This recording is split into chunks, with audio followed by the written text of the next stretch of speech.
معزز علماء کرام، حاضرین مجلس، طالبان علوم نبی، السلام علیکم ورحمۃ اللہ وبرکاتہ۔ الحمد للہ وکفی وسلام علی عبادہ الذین اصطفی، اما بعد فاعوذ باللہ من الشیطان الرجیم، بسم اللہ الرحمن الرحیم۔ یا ایہا الذین آمنوا اطیعوا اللہ واطیعوا الرسول واولی الامر منکم فإن تنازعتم في شيء فردوه إلى الله والرسول إن كنتم تؤمنون بالله واليوم الآخر ذلك خير وأحسن تأويلا۔ صدق الله العظيم وصدق رسوله النبي الأمين الكريم ونحن على ذلك لمن الشاهدين والشاكرين والحمد لله رب العالمين۔ محترم حضرات، یہ میرے لیے باعث شرف ہے کہ جس ادارے میں نے تعلیم حاصل کی، تقریباً 2 سال یا اس سے زیادہ، وہاں پر مجھے توسیعی خطاب کے لیے مدعو کیا گیا۔ میں ذمہ داران بالخصوص ڈاکٹر انوار احمد بغدادی صاحب کا شکر گزار ہوں کہ زمانے کے اعتبار سے اور حالات کے اعتبار سے بہت ہی اہم موضوع کا انتخاب کر کے آپ کے سامنے ہمیں کچھ بولنے کا موقع دیا۔ اور ابھی تھوڑی دیر پہلے فاضل جلیل حضرت مولانا کمال احمد علیمی صاحب قبلہ اور عزیز محترم حضرت مولانا مفتی محمد طیب صاحب قبلہ نے میرے تعلق سے جو چیزیں بیان کی، یہ ان کا حسن ظن ہے۔ بس میں یہی دعا کروں گا کہ اللہ تبارک و تعالی ان کی زبان کو ہمارے حق میں مبارک کر دے اور حقیقی معنوں میں ہمیں قرآن و سنت، اولیاء کرام اور علماء کرام، بالخصوص حضور اعلیٰ حضرت مجدد دین و ملت اور حضور فقیہ ملت علیہ رحمت و رضوان اور دیگر علماء عاملین کے نقش قدم پر چلنے کی توفیق عطا فرمائے۔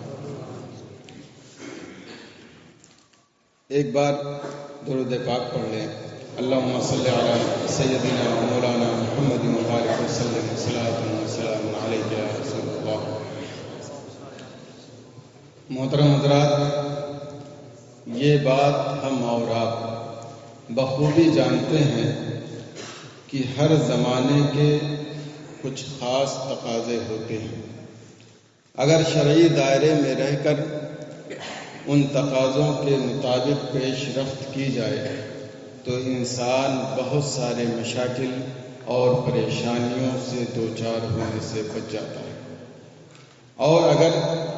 ان تقاضوں کا خیال نہ کیا جائے، ان کا لحاظ نہ کیا جائے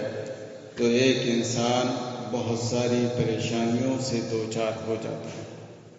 اب وہ تقاضے اگر ایسے ہیں جو ایک فرد سے متعلق ہے، کسی ایک انسان سے متعلق ہے، تو ایسی صورت میں پیش قدمی کی صورت میں اس ایک انسان کا فائدہ ہو جائے گا، اور اگر پیش قدمی نہ کی جائے تو اس ایک انسان کا نقصان ہو جائے گا۔ اس کا دائرہ بہت ہی کم ہے، لیکن اگر کوئی ایسا مسئلہ ہے، اگر کوئی ایسی صورت ہے کہ اگر تقاضے کے مطابق عمل نہ کیا جائے، جس کا تعلق پوری سنیت سے ہے، پورے مسلمان سے ہے، تو اس کا نقصان پوری سنیت کو ہوگا اور پوری مسلمان قوم کو ہوگا۔ لیکن اگر تقاضے کے مطابق اقدام کر دیا جائے، تقاضے کے مطابق کوشش کر دی جائے، محنت کر دی جائے، تو پیش قدمی کی بنیاد پر اللہ تبارک و تعالیٰ سے یہی امید ہے کہ پوری سنیت اور پورے مسلمان جیسا بھی معاملہ ہو تقاضے کا، مشاکل اور پریشانیوں سے محفوظ ہو جاتی ہے۔ آج دور حاضر میں بہت سارے تقاضے ہیں، اس کے اعتبار سے ہم اہل سنت و جماعت کو کام کرنے کی ضرورت ہے، اقدام کرنے کی ضرورت ہے۔ انہی تقاضوں میں سے ایک اہم تقاضا یہ ہے کہ فقہی مسائل کے جو اختلافات ہیں ان کے تعلق سے گفتگو ہونی چاہیے، اور فقہائے کرام کا جو طریقہ کار رہا ہے، جو ان کا کردار رہا ہے، جو ان کا اخلاق رہا ہے ان مسائل میں، ان کے طریقہ کار کی نشأت ثانیہ ہونی چاہیے، اور اس کو پورے طور سے فروغ دینے کی کوشش کرنی چاہیے، کیونکہ یہی قرآن کا پیغام ہے اور یہی خود حدیث کا پیغام ہے، اور خود فقہائے کرام، ائمہ کرام، علماء کرام، خواہ وہ سابقین ہوں یا لاحقین ہوں یا بعد کے علماء ہوں، ان سارے لوگوں کا یہی طریقہ رہا ہے کہ فقہی مسائل میں جو تنگی یا پریشانی ہوتی ہے اس سے باہر نکل کر کے اس کی جو وسعت ہے،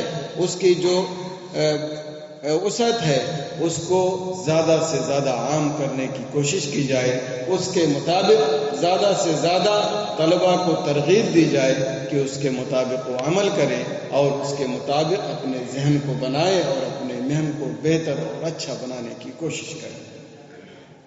آیت کریمہ جو ہم نے تلاوت کی ہے اس کا مفہوم یہی ہے کہ آپ اللہ اور اس کے رسول کی اطاعت کریں، اور اگر کسی معاملے میں آپ کا جھگڑا ہو جاتا ہے تو آپ قرآن اور حدیث کی طرف یا حضور کے فرمان کی طرف آپ رجوع کریں۔ پہلے اللہ تبارک و تعالیٰ نے فرمایا کہ قرآن کی اتباع کریں، یعنی اللہ کی اتباع کریں، رسول کی اتباع کریں، اولو الامر کی اتباع کریں۔ اب دوبارہ پھر کہہ رہا ہے کہ اختلاف ہو جائے تو قرآن اور حدیث کی طرف رجوع کریں یا اللہ اور اس کے رسول کی طرف رجوع کریں۔ تو اس کا مطلب یہ ہے کہ ظاہری طور پر جو قرآن و حدیث سے ثابت ہے ہم اس کی اتباع کریں گے، عمل کریں گے، اور کوئی معاملہ اگر پیش آ گیا کہ ظاہری طور پر قرآن و حدیث میں موجود نہیں ہے تو وہ علماء جو صلاحیت رکھتے ہیں اجتہاد کی اور جو اس پر قادر ہیں وہ قرآن و حدیث سے اخذ کر کے مسائل لوگوں تک پہنچائیں اور لوگوں کو ان کا حل بتائیں۔ لیکن یہاں ایک بات کی طرف آپ کو توجہ دلانا چاہوں گا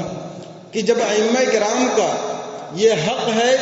کہ وہ قرآن اور حدیث سے، جس کا ظاہر مفہوم ایک انسان ظاہر مفہوم نہیں ہے بلکہ اس کے اندر ادراک کر کے مسائل کو اخذ کرنا ہے، تو ہر ایک امام کا ذہن برابر نہیں ہوتا، کسی کا ہائی لیول کا ہوتا ہے، کسی کا اس سے کم ہوتا ہے، تو یہاں پر اختلاف ہونا تقریباً طے ہے۔ ہم اور آپ قرآن بھی پڑھتے ہیں، حدیث بھی پڑھتے ہیں، اور بہت ساری مثالیں ہمارے سامنے پائی جاتی ہیں جہاں پر امام اعظم ابو حنیفہ قرآن سے کچھ اور اخذ کرتے ہیں اور امام شافعی علیہ رحمہ کچھ اور اخذ کرتے ہیں۔ تو اس سے پتہ چلا کہ جب قرآن ہمیں یہ حکم دے رہا ہے کہ اس کے ظاہر پر عمل کریں، پھر دوبارہ اگر کوئی معاملہ ہو جائے تو اس کی طرف رجوع کریں، تو یہ ہمیں یہ واضح طور پر بتا رہا ہے کہ انسان جب مختلف ہے، عقل ان کی مختلف ہے، تو اسی اعتبار سے وہ اخذ کریں گے اور اختلاف علماء کے درمیان اور فقہاء کے درمیان پایا جائے گا۔ یہ قرآن شریف کا مفہوم یا اس کی ایک آیت کا مفہوم۔ اس طرح کی بہت ساری آیات ہیں، میں صرف بطور استدلال اشارہ کر دینا چاہتا ہوں، تفصیل میں نہیں جاؤں گا۔ اور دوسری حدیث ہے، ایک حدیث شریف ہے حضرت ابن عمر رضی اللہ عنہما سے مروی ہے۔ آپ فرماتے ہیں کہ حضور نبی کریم صلی اللہ علیہ وسلم نے فرمایا کہ تم میں سے ہر ایک نماز نہ پڑھے مگر بنو قریظہ میں، یعنی حضور نبی کریم صلی اللہ علیہ وسلم نے صحابہ کرام سے فرمایا کہ تم لوگ بنو قریظہ جاؤ اور عصر کی نماز وہیں پڑھنا، کہیں دوسری جگہ نہ پڑھنا۔ ٹھیک ہے، اب صحابہ کرام چلے، راستے میں نماز کا وقت ہو گیا، تو کچھ صحابہ کرام نے کہا کہ ہم بنو قریظہ ہی میں جا کر نماز پڑھیں گے، اور کچھ صحابہ کرام نے کہا نہیں، حضور کی یہ مراد نہیں تھی، اس لیے ہم نماز یہیں پر ادا کریں گے، راستے ہی میں ادا کریں گے۔ جن لوگوں نے راستے ہی میں نماز ادا کری ان لوگوں نے یہ بتایا کہ اس کا مقصد حضور نبی کریم صلی اللہ علیہ وسلم کے فرمانے کا کہ آپ جلدی سے جاؤ اور عصر کے وقت میں بنو قریظہ پہنچ جاؤ اور وہیں پر نماز ادا کرو، یہ مقصد نہیں تھا کہ اگر راستے میں بھی وقت ہو جائے تو آپ عصر کی نماز نہ پڑھو، بلکہ بنو قریظہ ہی میں جا کے نماز پڑھو اگرچہ عصر کا وقت ختم ہو جائے۔ اب جب یہ دونوں گروہ اپنا اجتہاد کر لیتے ہیں، حضور نبی کریم صلی اللہ علیہ وسلم کے پاس آتے ہیں تو حضور نبی کریم صلی اللہ علیہ وسلم کو ساری چیزیں بتا دیتے ہیں۔ اس کے بعد راوی فرماتے ہیں فَلَمْ يُعَنِّفْ وَاحِدًا مِّنْهُمْ، حضور نبی کریم صلی اللہ علیہ وسلم نے ان میں سے کسی پر بھی زجر و توبیخ نہیں فرمایا۔ تو صحابہ کرام نے حضور نبی کریم صلی اللہ علیہ وسلم کی بات جو تھی اس میں اجتہاد کیا۔ کچھ لوگوں نے عصر کی نماز راستے میں پڑھی کیونکہ وقت ختم ہو جاتا، اور کچھ لوگوں نے اس کو ظاہر پر محمول کیا اور بنو قریظہ میں جا کر نماز پڑھی۔ ان دو گروہوں کا اختلاف ہوا اور دونوں آئے حضور نبی کریم صلی اللہ علیہ وسلم کے پاس، اور جب معاملہ پیش کیا تو حضور نبی کریم صلی اللہ علیہ وسلم نے کسی پر زجر و توبیخ نہیں فرمائی۔ اس حدیث پاک سے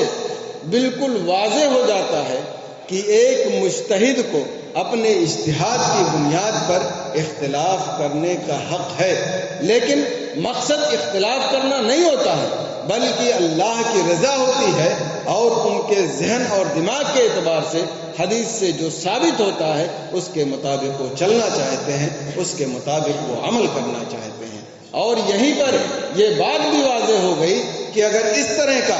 مسائل فرعیہ میں یا فقہیات میں اختلاف ہو جائے تو کسی انسان کا یہ حق نہیں بنتا ہے کہ اسے زجر و تخویف کرے یا اس پر طعن و تشنیع کرے یا اس پر جملے کسے، اس طرح کی قطعاً اجازت نہیں ہے۔ حضور نبی کریم صلی اللہ علیہ وسلم کا طریقہ صحابہ کرام کے ساتھ ہمیں یہی بتاتا ہے اور ہمیں یہی سکھاتا ہے۔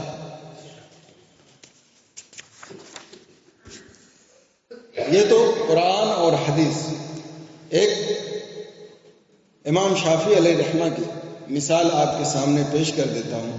پھر میں آگے بڑھتا ہوں انشاءاللہ۔ امام ابو موسیٰ یونس بن عبد العالی صدفی مصری رحمہ اللہ امام شافعی رحمہ اللہ کے اصحاب میں سے ہیں۔ آپ فرماتے ہیں میں نے امام شافعی رحمہ اللہ سے زیادہ عقل مند شخص نہیں دیکھا۔ ایک دن میں نے ان سے ایک مسئلہ میں مناظرہ کیا، پھر جدا ہونے کے بعد ہماری ملاقات ہوئی۔ امام شافعی رحمہ اللہ نے میرا ہاتھ پکڑا اور فرمایا اے ابو موسیٰ، کیا یہ صحیح نہیں کہ ہم بھائی بھائی ہی رہیں اگرچہ ہمارا کسی مسئلے میں اتفاق نہ ہو؟ اس پر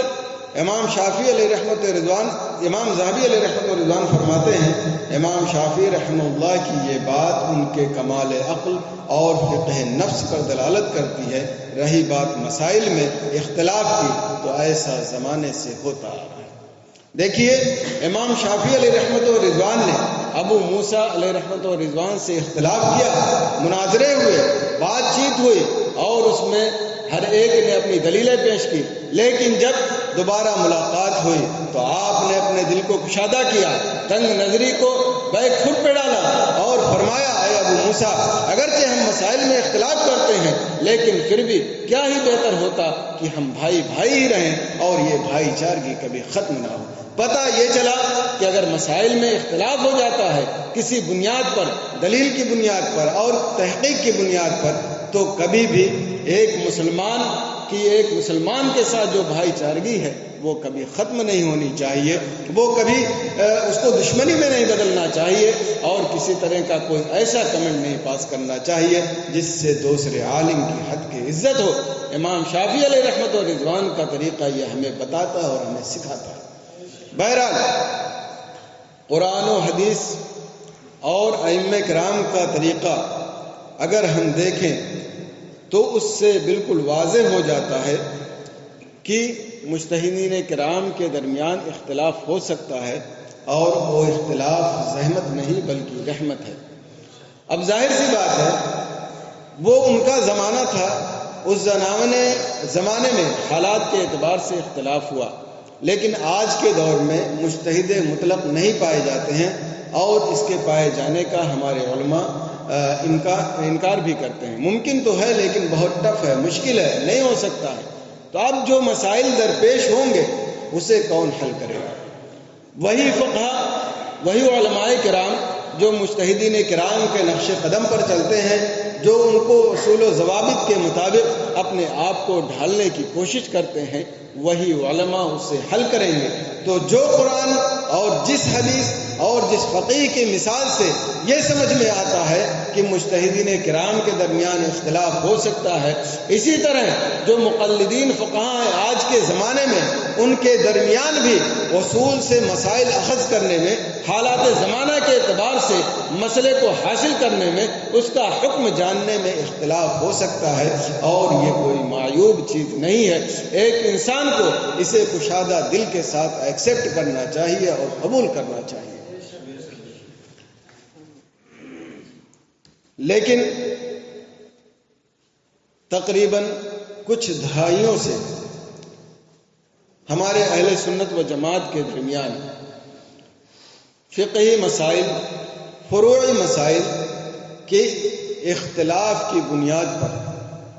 حالات تقریباً ناگفتہ بے ہو چکے ہیں۔ ابھی کچھ دنوں میں تو تھوڑا کم ہے، لیکن سال 2 سال یا 4 سال پہلے ان مسائل کی وجہ سے اختلاف اپنے ہائی لیول کو پہنچا ہوا تھا، اور ان اختلاف کی بنیاد پر عام طور سے علماء کرام آپس میں دست و گریباں نظر آتے تھے، جس کی بنیاد پر اہل سنت و جماعت کے درمیان مختلف صورتوں میں دن بدن فکری مسائل اور مشاکل بڑھتے رہے۔ مثال کے طور پر فروعی مسائل میں تشدد بڑی مانا کہ اپنے سوا دوسرے فقیہ کی راہ کی گنجائش نہیں رہی، یعنی جو میں کہہ رہا ہوں وہ صحیح ہے، ٹھیک ہے، یہاں تک تو صحیح ہے، لیکن کوئی دوسرا فقیہ رائے اظہار نہیں کر سکتا ہے۔ اگر کرتا ہے تو اس کو سرزنش کی جاتی ہے، یا بیڈ کمنٹ کیے جاتے ہیں، یا غلط ٹریٹمنٹ کیا جاتا ہے۔ یہ بالکل غلط ہے، نادرست ہے، ایسا قطعاً نہیں ہونا چاہیے۔ اسی طرح فروعی مسائل کو عملی طور پر قطعیات کا درجہ دیا جانے لگا، یعنی یہ فروعی مسائل اگرچہ ذہنی طور پر یا عقیدے کے مطابق اس کو قطعی نہیں سمجھتے ہیں، لیکن عملی طور پر لوگوں نے عام طور سے ایسا پیش کرنا شروع کر دیا گویا کہ ایک محقق کو اور حالات زمانہ کے اعتبار سے ایک مفتی اور ایک فقیہ کو اس میں اختلاف کی گنجائش نہیں رہی، جبکہ اس کا مقصد صرف اور صرف یہی ہوتا ہے کہ حالات کے اعتبار سے جو مسائل درپیش ہیں یا تحقیق کی بنیاد پر جو مسائل سامنے آتے ہیں، اس کی بنیاد پر پورے قوم کی رہنمائی کی جائے، پورے قوم کی گائیڈ کی جائے۔ جو اس کے باوجود بھی ہم نے تقریباً ایسا طریقہ اختیار کیا گویا کہ وہ قطع ثبوت ہے، اس میں کوئی اختلاف کی گنجائش نہیں ہے۔ تو یہ جو طریقہ ہمارے درمیان اہل سنت و جماعت کے درمیان رائج ہوا، اس کی بنیاد پر جو چیز ہمارے لیے رحمت تھی وہی تقریباً زحمت بن کر ہمارے سامنے آ گئی۔ ظاہر سی بات ہے، اگر اختلاف امت رحمت ہے تو اس بیس پہ ہے کہ اگر اختلاف ہوا اور اختلاف کی بنیاد پر کسی ایک کو یا کسی دوسرے کو برا بھلا نہ کہا جائے، اور حالات کے اعتبار سے جس کا حکم صحیح ہو اور بہتر ہو اس پر عمل کیا جائے، اور اسی کے مطابق ایک انسان اپنی زندگی آگے بڑھانے کی کوشش کرے۔ لیکن جب دوسرے کی رائے بالکل خلاف شریعت سمجھی جانے لگی، یا اہل سنت و جماعت کے خلاف سمجھی جانے لگی، یا شریعت اسلامیہ کے بغاوت سمجھی جانے لگی، تو وہ رحمت جسے ہم سمجھتے تھے وہ تقریباً سمٹ کر رہ گئی، اور ایک ایسی تنگ نظری ہمارے سامنے آئی جس کی بنیاد پر اہل سنت و جماعت کے معاملات بالکل بکھرتے ہوئے نظر آئے۔ تو یہ جو فکر یا جو مشکل یا جو پریشانی ہمارے سامنے آئی، اس کی بنیاد پر اگر ہم تجزیہ اس کا کریں تو یقیناً اہل سنت و جماعت کے لوگ بہت ساری پریشانیوں اور نقصانات کو برداشت کرنے پر مجبور ہو گئے۔ مثال کے طور پر علماء اہل سنت مختلف گروپ میں بٹ گئے۔ ہم اور آپ واضح طور پر دیکھ رہے ہیں کہ چند علماء ایک طرف ہیں، چند علماء دوسری طرف ہیں، اور دونوں ایک دوسرے کے ساتھ بیٹھنے کے لیے تیار نہیں۔ اسی طرح آپس میں ایک دوسرے کی تفسیق کا بازار گرم ہو گیا۔ مسائل شریعہ میں اختلاف ہو جائے، ابھی آگے مثال آتی ہے حضور مفتی اعظم حمد علیہ رحمہ کی، مسائل شریعہ میں اگر اختلاف ہو جائے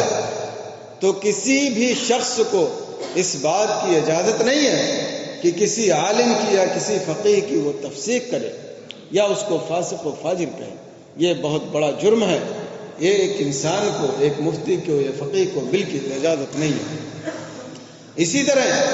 بعض دفعہ کسی مسئلے کی وجہ سے تکفیر تک پہنچنے کی بھی کوشش کی گئی۔ بعض ایسے مسائل جو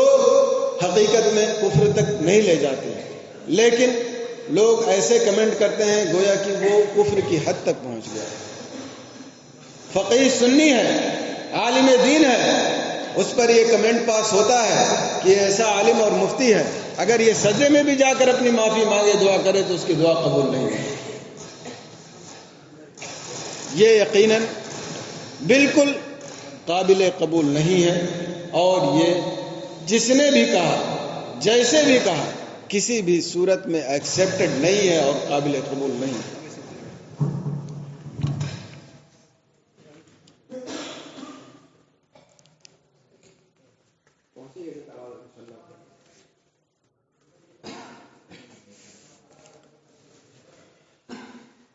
اور معاملات میں تساہلی کو صلح کلیت کا نام دیا جانے لگا۔ انہی فروعی مسائل میں تشدد کی بنیاد پر، مسائل کی بنیاد پر صلح کلیت بعض علماء کو، خاص طبقے کو کہا جانے لگا۔ صلح کلیت کیا ہے آپ کو اور ہمیں جاننا ضروری ہے۔ صلح کلیت کا مطلب یہ ہے کہ انسان اسلام سے خارج ہو گیا۔ صلح کلیت کا مطلب ہے انسان اسلام سے خارج ہو گیا۔ اور صلح کلیت کی اگر تعریف کر لیں تو آپ کو یہ معلوم ہونا چاہیے کہ جتنے بھی فرقے باطلہ ہیں اور خواہ اہل سنت و جماعت کے لوگ ہیں، سارے کے سارے لوگوں کو عقیدے کو صحیح کہے، وہی صلح کلی ہے۔ اب ظاہر سی بات ہے، فرقے باطلہ کے اگر عقائد کو، ان کے ساری چیزوں کو وہ کہے صحیح ہے تو اس کے اسلام سے خارج ہونے میں کوئی کلام نہیں ہے۔ لیکن اگر کوئی انسان کسی دیوبندی سے مل جاتا ہے، کسی سے سلام دعا ہو جائے یا اس کے پاس چائے پانی ہو جائے، اگر کوئی مقصد شرعی نہیں ہے تو یہ اس کا ملنا غلط ہے، مگر اس کی بنیاد پر اس ملنے والے کو صلح کلیت قطعاً نہیں کہا جا سکتا، یہ غلط ہے۔ شریعت اسلامیہ کبھی بھی اس کی اجازت نہیں دیتی کہ محض معاملے کی بنیاد پر کسی عالم کو یا کسی عام آدمی کو آپ صلح کلی کہہ دیں۔ اور اگر آپ یہ تعبیر کرتے ہیں کہ صلح کلی کہنے سے مراد یہ ہے کہ یہ عملی صلح کلی ہے، تو اگر یہ دروازہ آپ کھول دیں گے تو بہت زیادہ پریشانی سامنے آئے گی۔ کوئی کسی مسلم کو کہہ دے گا کہ آپ کافر ہو، کیا کہہ دے گا؟ آپ کافر ہو، اور وہ وہاں پر تعویل کرے گا کہ میری مراد لغوی کافر ہے، یا کافر سے مراد یہ ہے کفران نعمت ہے۔ تو اس طرح سے تو دروازے بہت سارے کھل جائیں گے۔ لہذا ایسی اصطلاح قطعاً نہیں لانی چاہیے جس کی بنیاد پر اہل سنت و جماعت کے ایمان پر داغ پڑے اور ان کے ایمان پر سوالیہ نشان قائم ہو۔ ایسے چیز کی بنیاد پر جس کے بنیاد پر کسی کو کسی کے ایمان پر سوالیہ نشان قائم کرنے کا حق ہی نہیں ہے۔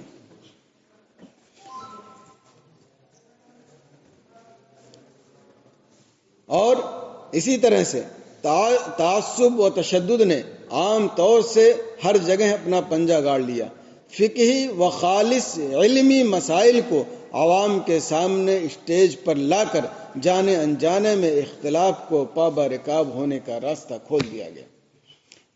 کل فقہائے کرام کا طریقہ یہ تھا کہ اگر کہیں اختلاف ہوتا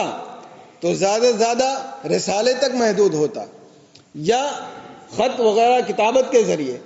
یہیں سے کام چلا لیتے تھے، لیکن آج مسائل فرعیہ کو اسٹیج پر عام لوگوں کے سامنے عام طور سے بیان کیا جانے لگا، صرف اس لیے کہ میں جو بات کہہ رہا ہوں عوام وہی مانے اور دوسرے کی بات نہ مانے، جس کا غلط اثر یہ پڑا کہ بہت ساری عوام مسائل شرعیہ سے بالکل بیزار نظر آئی اور مفتیان کرام اور علماء کرام سے دور ہوتی ہی نظر آئی۔ یقیناً مسائل شرعیہ میں اختلاف ہو، آپ کو گفتگو کرنے کا حق ہے، تحقیق کرنے کا حق ہے، لیکن حضرت علی رضی اللہ عنہ نے خود فرمایا ہے کلموا الناس علی مقدار عقولہم۔ جو چیز آپ کو طلبہ سے بیان کرنا چاہیے، جو چیز آپ کو علماء سے بیان کرنا چاہیے، وہ چیز آپ عوام سے بیان نہیں کر سکتے، ورنہ اس کا وہی نتیجہ سامنے آئے گا جو آج ہمارے سامنے آ رہا ہے۔ آج اگر کوئی فتویٰ دے دیا جائے، عام لوگوں کے سامنے پہنچ جائے، اللہ تعالیٰ جسے توفیق دے بات الگ ہے، ورنہ کہے گا یہ مفتی صاحب کا فتویٰ ہے، ان کا مسئلہ ہے، تو کوئی اہمیت نہیں دیتا ہے۔ تو جہاں ان کے کم علمی کا یہاں سبب ہے، کم علمی ہونا ان کا یہ سبب ہے اس طرح کہنا، وہیں پر ہم نے اپنے مسائل شرعیہ کو اسٹیج پر لا کر بالکل بیان کیا، وہ بھی ایک بہت بڑا سبب ہے ان کے مسائل شرعیہ سے بے رغبتی کا۔ اس لیے ہمیں اور آپ کو مسائل شرعیہ کو اسٹیج پر نہیں لے جانا چاہیے۔ ہاں عقائد کا معاملہ ہو تو عقیدہ بہرحال ہر ایک کا محفوظ رکھنا ہے، تو وہاں پر اس کو بیان کیا جائے، لیکن مسائل شرعیہ کو اسٹیج پر نہیں لانا چاہیے، کیونکہ اس کا نقصان پرفیکٹ اور مکمل ہے۔ اسی طرح سر اسٹیج علماء اہل سنت کی تحقیر و تذلیل ہونے لگی۔ عجیب حالت ہے ہمارے اہل سنت و جماعت کی کہ اسٹیج پر پہنچیں گے تو ٹھیک ہے آپ مسئلہ ہی بیان کر رہے ہیں، لیکن جو دوسرے علماء ان کے مخالف ہیں یا ان کی رائے سے اتفاق نہیں رہتے، ان کو طنز کریں گے، ان پر غلط کمنٹ کریں گے، ان کے خلاف باضابطہ طور پر تقریر ہوگی، اور اگر کسی نے استفادہ کا قول کر لیا ہے تو ایک عالم اسٹیج پر آ کر کہے گا کہ یہ استفادہ نہیں ہے، استحادہ ہے۔ یہ کون سا طریقہ ہے؟ کس مفتی اور فقیہ نے یہ سکھایا ہے کہ آپ کسی عالم کی تحقیق کو، کسی فقیہ کے تحقیق کو اس طرح سے تحقیر کریں اور اس کی تذلیل کرنے کی کوشش کریں؟ اسی طرح آپ اسٹیج پر کھڑے ہوئے، دو ہم نام علماء ہیں، آپ نے عالم کا نام لیا اور اس کے بعد کہا ارے یہ عالم فلاں مدرسے کے ہیں، وہ فلاں مدرسے کے عالم نہیں ہے جس سے ان کا اختلاف ہے۔ اس کی ضرورت کیا ہے؟ عالم خود سامنے آئے گا، بیان کرے گا، علماء دیکھیں گے، عوام دیکھیں گے، ان کو معلوم ہو جائے گا کون عالم ہے کون مفتی ہے۔ لیکن اس طرح کا کمنٹ پاس کیا جاتا ہے اور اس کے بعد اس پر ہنسی اور مذاق اڑایا جاتا ہے۔ مسلمانوں، یہ اہل سنت و جماعت کا طریقہ نہیں رہا، امتیاز نہیں رہا ہے۔ کبھی بھی کسی فقیہ اور عالم نے کسی فقیہ اور عالم کی اس طرح سے استہزاء نہیں کی، اس کی تذلیل نہیں کی یا غلط طریقے سے اس پر کمنٹ پاس نہیں کیا۔ یہ حالات آپ کے سامنے ہیں۔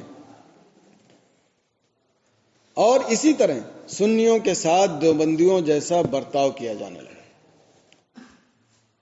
کل تک ہم دیوبندیوں کا رد کرتے تھے، وہابیوں کا رد کرتے تھے، آج ان کو چھوڑ کر تقریباً اپنے اہل سنت و جماعت کے لوگوں کا رد کرتے ہیں اور ان کی تفسیق اور تدلیل کرتے ہیں اور ان کو ساتھ غلط طریقے سے ٹریٹمنٹ کرتے ہیں۔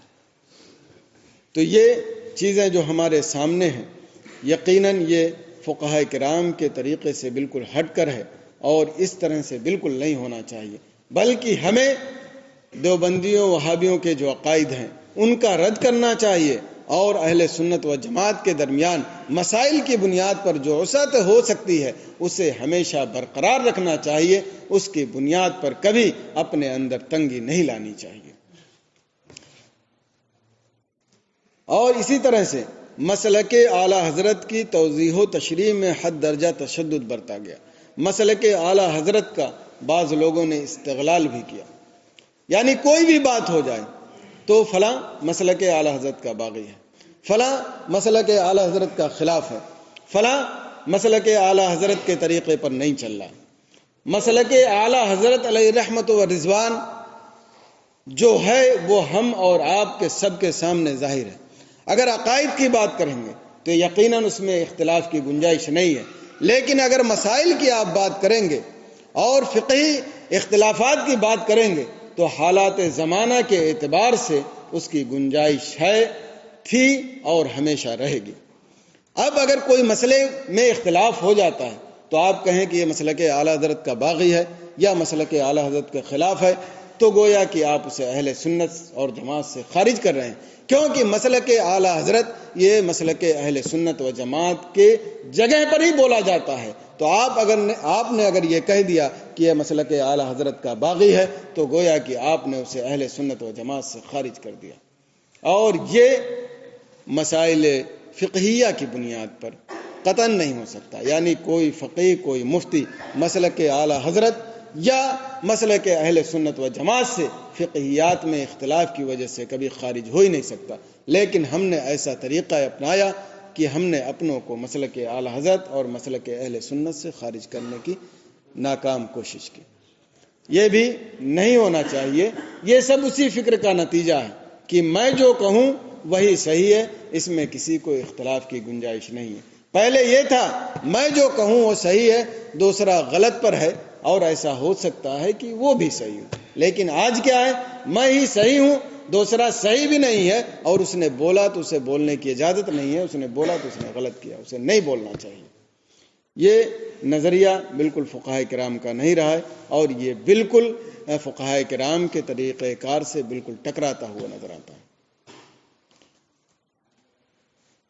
اور اسی نظریے کی بنیاد پر اہل سنت کا اتحاد پارا پارا ہوا، اور ان کی حالت یہ ہو گئی کہ اب یہ لوگ اپنے رب تعالی، قرآن پاک اور نبی اکرم صلی اللہ علیہ وسلم کے حق میں ایک جٹ کھڑے ہونے کی صلاحیت نہیں رکھتے۔ اہل سنت و جماعت کی یہ زبوں حالی ان کی منہ بولتی ہوئی تباہی کے سوا کچھ نہیں۔ آج چوطرفہ قرآن پر حملہ ہو رہا ہے، نبی پر حملہ ہو رہا ہے، اللہ تبارک و تعالیٰ کی ذات پر بیڈ کمنٹ کیے جا رہے ہیں، لیکن آج ہماری ایسی حالت ہے کہ ہم ان کے خلاف ہم کھڑے بھی نہیں ہو سکتے، اور ان کے خلاف کہیں پر احتجاج بھی نہیں درج کرا سکتے۔ اگر آپ نکلتے ہیں کرانے کے لیے تو آپ کے پر بندش طرح طرح کی لگ جاتی ہے۔ اس طرح کے معاملات آئیں گے تو عام طور سے لوگ بولنے کی کوشش نہیں کرتے، لیکن اگر کسی فقیہ نے ایک تحقیق پیش کر دی تو اس کے پیچھے سارے لوگ بالکل پڑ جاتے ہیں، اور بڑے علماء تو چھوڑیے، بڑے فقیہ تو چھوڑیے، عام لوگ اور عام طلبہ بالکل بے لگام ہو جاتے ہیں، اور ایسی بھدی بھدی کمنٹ کرتے ہیں کہ افسوس کے سوا کچھ کیا ہی نہیں جاتا ہے۔ یقیناً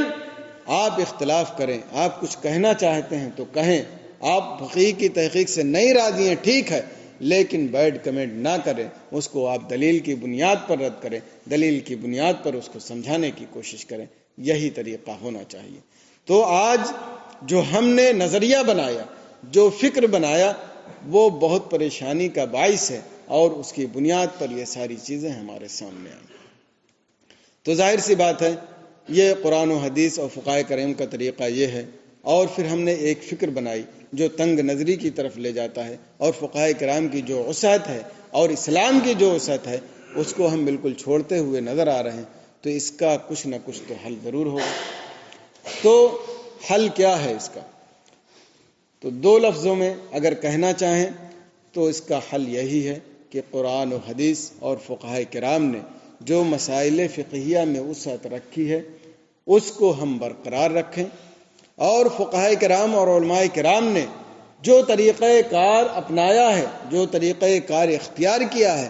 اس کو ہم اختیار کریں اور اسی کے مطابق چلنے کی کوشش کریں۔ اس کا یہی بہترین حل ہے۔ یہ بات مسلمات سے ہے کہ فقہی اختلافات صحابہ رضی اللہ تعالیٰ عنہم کے زمانے میں تھا، آج بھی ہے، اور شاید کل قیامت تک بھی رہے گا۔ لہٰذا فقہی اختلاف کی بنیاد پر اس کا حل آپس میں تنازع اور دوری نہیں، ورنہ اہل سنت و جماعت قیامت تک متحد نہیں ہو سکیں گے، کیونکہ فقہی اختلاف تھا، ہے اور رہے گا، اس لیے اس کا حل صرف اور صرف سلف صالحین اور فقہائے اعظام کے طریقہ کار کو اپنانا ہے۔ فقہی اختلاف کے باوجود ایک دوسرے کے ساتھ رہنا ہے، فروعی مسائل میں چپقلش کے باوجود ایک دوسرے سے مصافحہ کرنے کا جگر رکھنا ہے، حلت و حرمت کے متصادم ہونے کے باوجود ایک دوسرے کا احترام کرنا ہے، اور اعلاء کلمہ حق کے لیے ایک دوسرے کا دست و بازو بن کر رہنا ہے، اور اپنی انا کو مار کر فقہائے کرام کے مطابق ایک دوسرے کے شانہ بشانہ چلنا ہے۔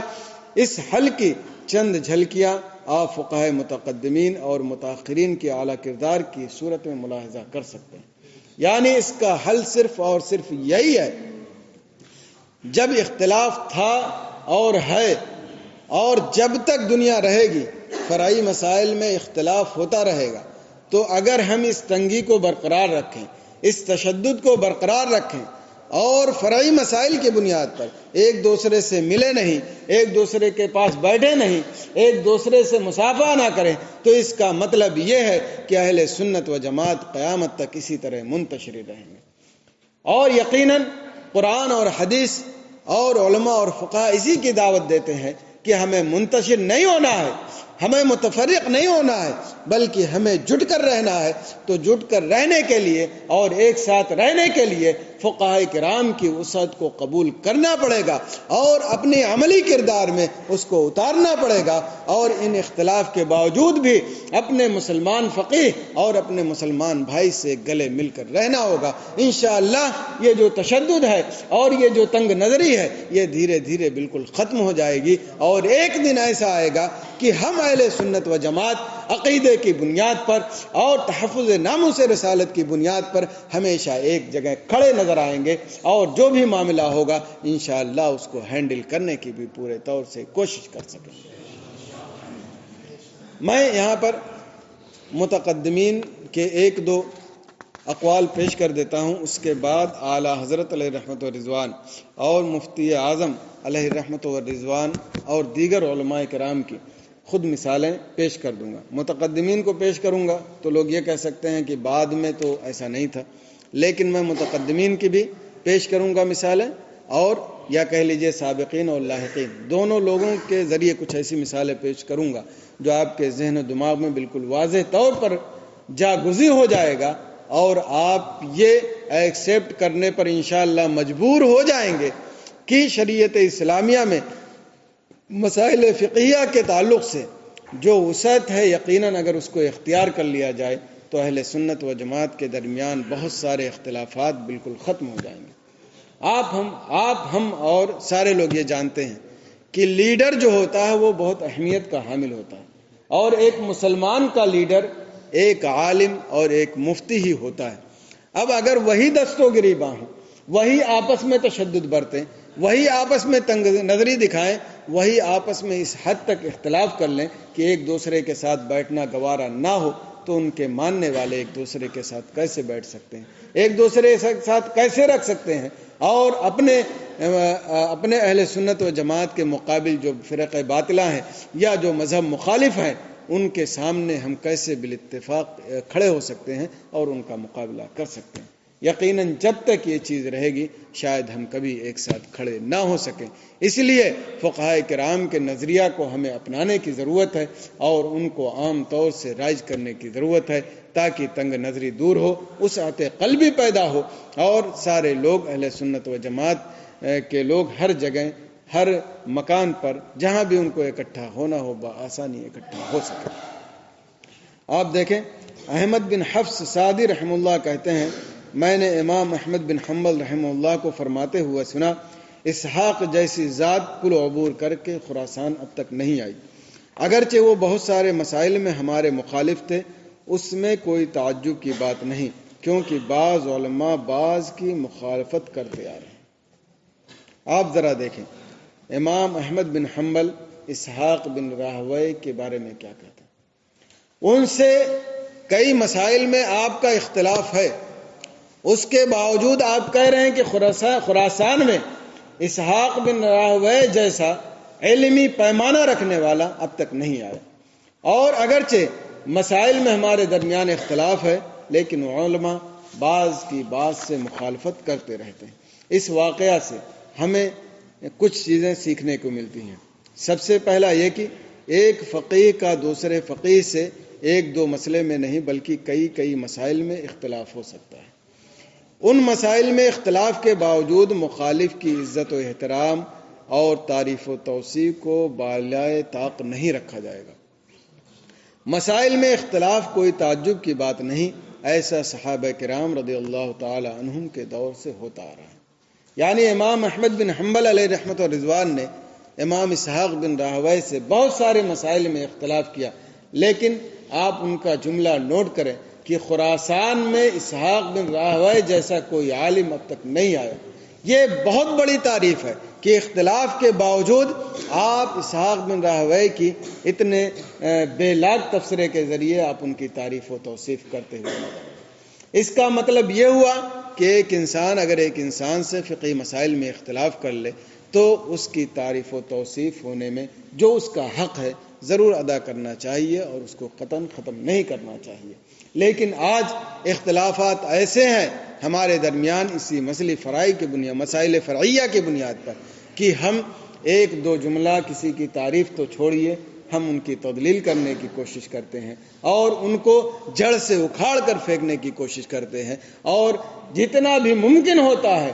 حد درجہ ان کی مخالفت ایسی کرنے کی کوشش کرتے ہیں کہ وہ سر اٹھا کر جینے کی بھی کوشش نہ کر سکے۔ کیا امام احمد بن حنبل علیہ رحمت و رضوان جو ائمہ اربعہ میں سے ایک ہیں، ان کا طریقہ یہی بتاتا ہے کہ فرعی مسائل میں اگر اختلاف ہو جائے تو ہم اس طرح کا بیہیویئر پیش کریں، اس طرح کا کردار پیش کریں؟ قطعاً امام احمد بن حنبل علیہ رحمت و رضوان کا یہ طریقہ ہمیں نہیں سکھاتا ہے۔ ہمیں طریقہ یہی سکھاتا ہے کہ اختلاف اپنی جگہ ہے، لیکن ایک عالم ایک مفتی کا جو حق ہے اس کو اس کا حق ضرور ملنا چاہیے، اگرچہ جس کا اختلاف ہے وہی وہ حق کو ادا کرنے کی کوشش کرے۔ تو آج ہمیں اس وسعت کو عام کرنے کی سخت ضرورت ہے۔ دوسری مثال آپ دیکھ لیں، عباس بن عبد العظیم عنبری رحمہ اللہ فرماتے ہیں، میں امام احمد بن حنبل رحمہ اللہ کے پاس تھا، اس وقت امام علی بن مدینی رحمہ اللہ ایک جانور پر سوار ہو کر آئے، پھر دونوں حضرات شہادت کے بارے میں مناظرہ کرنے لگے۔ مناظرہ کے دوران دونوں کی آوازیں اس قدر بلند ہو گئیں کہ مجھے ڈر لگنے لگا کہ کہیں اس بحث کے نتیجے میں دونوں کے درمیان بدسلوکی نہ پیدا ہو جائے۔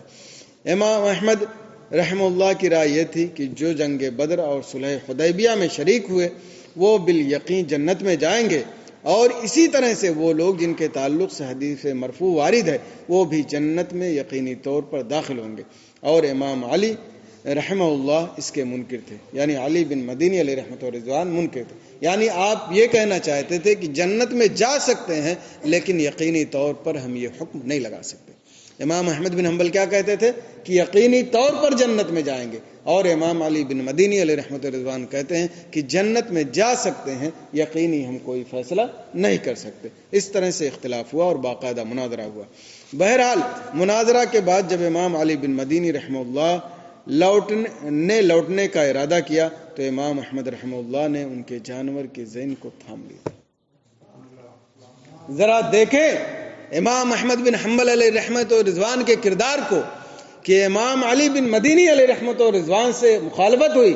اور جنت میں جانا یقینی نہ یقینی ہونا، صحابہ کرام کے تعلق سے اختلاف ہوا اور مناظرہ ہوا باقاعدہ، لیکن جب امام علی بن مدینی علیہ رحمت و رضوان اٹھے جانور پر سوار ہوئے تو امام احمد بن حنبل علیہ رحمت و رضوان نے ان کے جانور کی رسی کو تھام لیا۔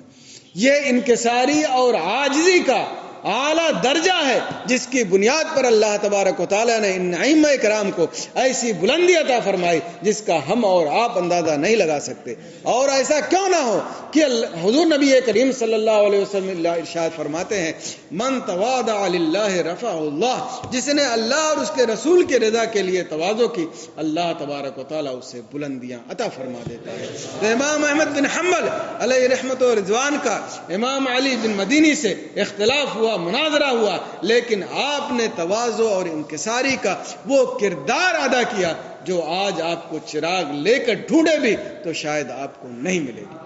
آج اختلاف ہو جاتا ہے تو ہم ہر حد کو مخالفت میں تجاوز کرنے کی کوشش کرتے ہیں اور تواضع انکساری کا کوئی پہلو نظر نہیں آتا عام طور سے۔ یہ طریقہ ہمارے ائمہ کرام کا نہیں تھا۔ امام احمد بن حنبل علیہ رحمت و رضوان کے اس طریقے سے ہمیں یہ سیکھنے کی ضرورت ہے کہ اختلاف کتنا بھی ہو جائے، وہ جب مسلمان ہے، خاص طور سے اہل سنت و جماعت سے ہے، تو ہم قطعاً اس کے ساتھ کوئی ایسا سلوک نہ کریں جس کی ہمیں اسلام اجازت نہیں دیتا، جس کی ہمیں شریعت اجازت نہیں دیتی، جس کے ہمارا خود اخلاق اجازت نہیں دیتا ہے۔ ایسا کوئی کردار نہیں پیش کریں، بلکہ ہمیشہ تواضع اور انکساری ہی پیش کریں، کیونکہ اگر آپ تواضع اور انکساری پیش کریں گے تو اللہ تبارک و تعالیٰ آپ کو ایسی بلندی عطا فرمائے گا جس کا ہم اور آپ اندازہ نہیں لگا سکتے۔ اس واقعے سے آپ یہ سیکھ سکتے ہیں، کبھی مسائل میں اختلاف کی وجہ سے مخالف کی آواز بلند ہو سکتی ہے۔ مسائل میں اختلاف اور آواز بلند ہونے کی وجہ سے مد مقابل کے ساتھ تواضع انکساری کا دامن نہیں چھوٹتا، خواہ متواضع کتنا بڑا متقی و پرہیزگار، مدقق، محقق اور مفتی اور امام ہی کیوں نہ ہو۔ امام احمد بن حنبل علیہ رحمت و رضوان اپنے دور کے بڑے امام اور ائمہ اربعہ میں سے ایک ہیں۔ جب وہ تواضع و انکساری اختلاف کے بعد پیش کر سکتے ہیں تو ان کی اتباع کرتے ہوئے بدرجہ اولا آج ہمیں اور آپ کو اور ہمارے معاشرے کو، خاص طور سے علماء اور طالبان علوم نبیہ کو، ہمیشہ تواضع اور انکساری کا پرتو بن کر سامنے حاضر ہونا چاہیے۔ اور ایک تیسری مثال عبدالعزیز دراوردی یا ابن ابی سلمہ رحمہ اللہ سے مروی ہے، آپ فرماتے ہیں، میں نے امام ابو حنیفہ اور امام مالک بن انس رحمہ اللہ کو حضرت رسول اللہ صلی اللہ علیہ وسلم کی مسجد میں عشاء کی نماز کے بعد اس حال میں دیکھا کہ دونوں باہم پڑھنے میں مشغول تھے، یہاں تک کہ اگر ان دونوں میں سے کوئی ایک دوسرے کے قول پر توقف کرتا تو دوسرا کسی سختی و عتاب، چہرہ کو غصہ سے متغیر اور قائل کو خطا کار قرار دیے بغیر ٹھہر جاتا، پھر دونوں حضرات اسی مجلس میں ایک ساتھ نماز فجر پڑھتے۔ یعنی امام اعظم ابو حنیفہ علیہ رحمت و رضوان اور امام مالک علیہ رحمت و رضوان آپس میں بحث و مباحثہ کرتے اور کسی کی بات پر توقف ہوتا تو نہ غصہ کرتے نہ سرزنش کرتے، بس توقف کر لیتے اور پھر اس کے بعد ایک دوسرے کے ساتھ نماز بھی پڑھتے۔ تو آپس میں اختلاف کے باوجود نماز ساتھ میں پڑھتے، نماز میں اٹھتے بیٹھتے اور کسی طرح کا غصے وغیرہ کا اظہار نہیں کرتے۔ اس سے آپ یہ چیزیں سیکھ سکتے ہیں، اگر ہم مسائل میں گفتگو، اہم مسائل میں، باہم مسائل میں گفتگو ہو رہی ہے تو کسی کا کسی کے قول پر اعتراض کرنے یا اس کے قول میں توقف کرنے کی وجہ سے مد مقابل کے چہرے پر غم و غصہ کا اظہار اور پیشانی پر شکن نہیں آنی چاہیے۔ مسائل میں اختلاف مخالفین کا آپس میں ایک جگہ اور ایک اسٹیج پر جمع ہونے سے مانع نہیں۔ امام اعظم ابو حنیفہ اور امام مالک علیہ رحمت و رضوان کے درمیان مسائل میں اختلاف معروف و مشہور ہیں، لیکن اس کے باوجود ایک ساتھ بحث و مباحثہ کرتے، ایک ساتھ مسائل حل کرتے اور پھر ایک ساتھ نماز پڑھتے۔ لیکن آج ہماری اور آپ کی حالت کیا ہے وہ بتانے کی ضرورت نہیں، ہم اور آپ سارے لوگ جانتے ہیں۔ مسائل کی بنیاد پر اختلاف ہے اور اس کی بنیاد پر ہم ایک دوسرے کے ساتھ بیٹھنے کے لیے تیار نہیں ہیں، حتیٰ کہ اسٹیج پر جانے کے لیے تیار نہیں ہیں، اسی طرح ایک دوسرے سے مصافحہ کرنے کے لیے بھی تیار نہیں ہیں۔ تو امام اعظم ابو حنیفہ علیہ رحمت و رضوان اور دیگر ائمہ کرام کا طریقہ کار ہمیں یہ بتاتا ہے کہ اختلاف مسائل میں ہوتے رہتے ہیں اور آئندہ بھی ہوتے رہیں گے، مگر اس کی بنیاد پر عالم کو، مفتی کو اور طالبان علوم نبیہ کو دوری نہیں بنانی چاہیے اور ہر ایک عالم اور ہر ایک مفتی کا ہمیشہ احترام اور اسے عزت کی نگاہ سے دیکھا جانا چاہیے۔ تو یہ متقدمین کے طریقہ کار تھے۔ میں اب بعد کے بعض علماء کی کچھ واقعات ذکر کر دیتا ہوں یا ان کے طریقہ کار کو ذکر کر دیتا ہوں، خاص طور سے ماضی میں ہم نے جن علماء کی اتباع کی، ماضی قریب میں، مثال کے طور پر اعلیٰ حضرت علیہ رحمت الرضوان ہیں، مفتی اعظم علیہ رحمت الرضوان ہیں، اسی طرح سے مفتی شریف الحق علیہ رحمہ ہیں اور فقیہ ملت، اور ابھی موجودہ دور میں حضور سراج الفقہاء مفتی نظام الدین دامہ ظلہ ہیں۔ ان کے بعض واقعات یا بعض مسائل پر گفتگو کرنے سے پہلے ہم اور آپ ایک مرتبہ درود پاک پڑھ لیتے ہیں۔ اللہم صلی علی سیدنا و مولانا محمد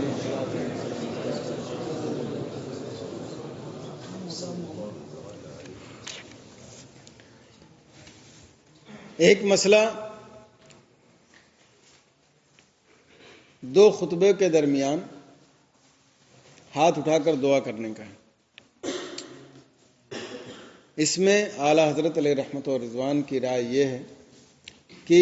زبان سے دعا نہ کی جائے اور ہاتھ نہ اٹھایا جائے،